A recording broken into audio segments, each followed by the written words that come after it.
ജനപ്രീതിയുടെ ബലത്തിൽ 10 വർഷത്തിലധികമായി പ്രധാനമന്ത്രി നരേന്ദ്രമോദി അധികാരത്തിലിരിക്കുന്ന ഇന്ത്യയുമായി താരതമ്യം ചെയ്യുമ്പോൾ ട്രംപിന്റെ വൈറ്റ് ഹൌസിലെ കാലാവധി പരിമിതമാണെന്ന് ജിയോ പൊളിറ്റിക്കൽ വിദഗ്ധൻ ഇയാൻ ബ്രമൺ. പ്രധാനമന്ത്രി നരേന്ദ്രമോദി മൂന്നാമതും അധികാരത്തിലുള്ളത് ജനങ്ങൾ നൽകിയ പിന്തുണയാണ്. ആ പിന്തുണ ഒരിക്കലും ട്രംപിന് ഉണ്ടാകില്ല എന്നാണ് അദ്ദേഹം പറഞ്ഞു വയ്ക്കുന്നത്. ഇന്ത്യ ടുഡേക്ക് നൽകിയ പ്രത്യേക അഭിമുഖത്തിലാണ് അദ്ദേഹത്തിന്റെ പരാമർശം. തന്റെ മുൻഗാമി ചെയ്ത പല കാര്യങ്ങളും ട്രംപ് തിരുത്തിയതുപോലെ ട്രംപിന് ശേഷം അധികാരത്തിലെത്തുന്ന വ്യക്തിയും അദ്ദേഹത്തിന്റെ പല നടപടികളും പിൻവലിക്കാൻ സാധ്യതയുണ്ടെന്നും അദ്ദേഹം ചൂണ്ടിക്കാട്ടി. ട്രംപ് ചെയ്ത കാര്യങ്ങളുടെ വലിയൊരു ഭാഗം അടുത്ത പ്രസിഡന്റ് പൊളിച്ചെഴുതാൻ കഴിയും. ഇത് ഷീ ജിൻപിങ് അല്ല. ജനാധിപത്യ രാജ്യമായ ഇന്ത്യയിൽ 10 വർഷത്തിലധികമായി രാജ്യത്തെ നയിക്കുകയും ശക്തമായ ജനപ്രീതി അനുഭവിക്കുകയും ചെയ്ത മോദിയല്ല, ഇത് ട്രംപാണ്.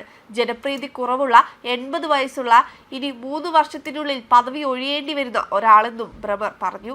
ചൈന, റഷ്യ, ഇന്ത്യ എന്നിവയുമായി താരതമ്യം ചെയ്യുമ്പോൾ അമേരിക്കയിൽ ഓരോ 4 വർഷത്തിലൊരിക്കൽ നടക്കുന്ന നേതൃമാറ്റങ്ങൾ ഭരണ നടപടികളിൽ തുടർച്ചക്കുറവ് സൃഷ്ടിക്കുന്നുവെന്നും അതിന്റെ ഫലങ്ങൾ കാണാൻ സമയം എടുക്കുന്നുവെന്നും ബ്രമർ വ്യക്തമാക്കി.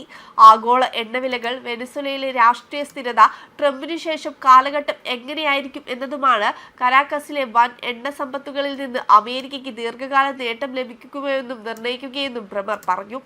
എണ്ണ വ്യാപാരത്തെ പറയുമ്പോൾ ഇപ്പോൾ വെനസ്വേലയ്ക്ക് ഏകദേശം 8 ലക്ഷം ബാരൽ മാത്രമാണ് ഉൽപ്പാദിപ്പിക്കുന്നത്.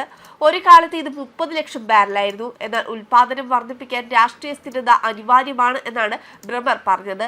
അതോടൊപ്പം എണ്ണ കമ്പനികൾ വിശ്വസിക്കാവുന്ന ഒരു സാമ്പത്തിക അന്തരീക്ഷവും വേണം. ആ എണ്ണ ലാഭകരമാകുമെന്ന് വിശ്വസിക്കാൻ കഴിയണം. എന്നാൽ നിലവിൽ ഊർജ്ജ വിലകൾ വളരെ താഴ്ന്ന നിലയിലാണെന്നും അദ്ദേഹം പറഞ്ഞു. ഇന്ത്യ ടുഡേ ടിവിയോടാണ് അദ്ദേഹം ഈ വെളിപ്പെടുത്തൽ നടത്തിയത്.